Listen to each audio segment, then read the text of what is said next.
खूप सारे businessman conference attend करतात, बिझनेस नेटवर्किंग ग्रुप्स अटेंड करतात, वेगवेगळ्या लोकांना भेटतात, इंटरनॅशनल शोजमध्ये एक्झिबिशनमध्ये जातात. कारण की ते त्यांना वाटतं की दुसरं कोणीतरी मला एक माझं जे टार्गेट क्लायंट आहे त्याच्यासोबत कनेक्ट करून देणार. करता येईल. बरोबर.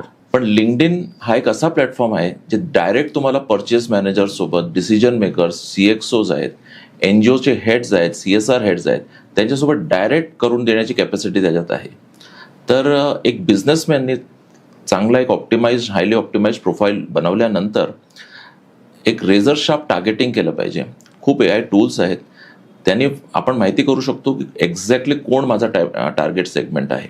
आणि फॉर एक्झाम्पल माझे क्लायंट आहेत जे कॉर्पोरेट गिफ्टिंगमध्ये आहेत, तर त्यांचे टार्गेट डिसिजन मेकर्स आहेत, जे बायर्स आहेत, ते HR हेड्स आहेत, ॲडमिन हेड आहेत, परचेस हेड, प्रोक्युरमेंट हेड्स आहेत.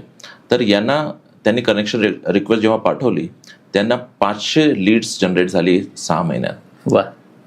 तर असं आपण एक्झॅक्टली टार्गेट केलं पाहिजे की who are my decision makers. आणि त्यांना लिंक्डइनमध्ये फिल्टर्स आणि ॲडव्हान्स सर्च फिल्टर्स आहेत, जे आपल्याला फेसबुक आणि इंस्टाग्रामवर अवेलेबल नाही आहेत. तर हा जे परचेस मॅनेजर आहे, तो कुठल्या कंपनीमध्ये काम करतोय, कुठल्या सिटीमध्ये आहे आणि काय डेझिग्नेशनवरती आहे, आपण एक्झॅक्टली त्याला टार्गेट करून कनेक्शन रिक्वेस्ट पाठवू शकतो.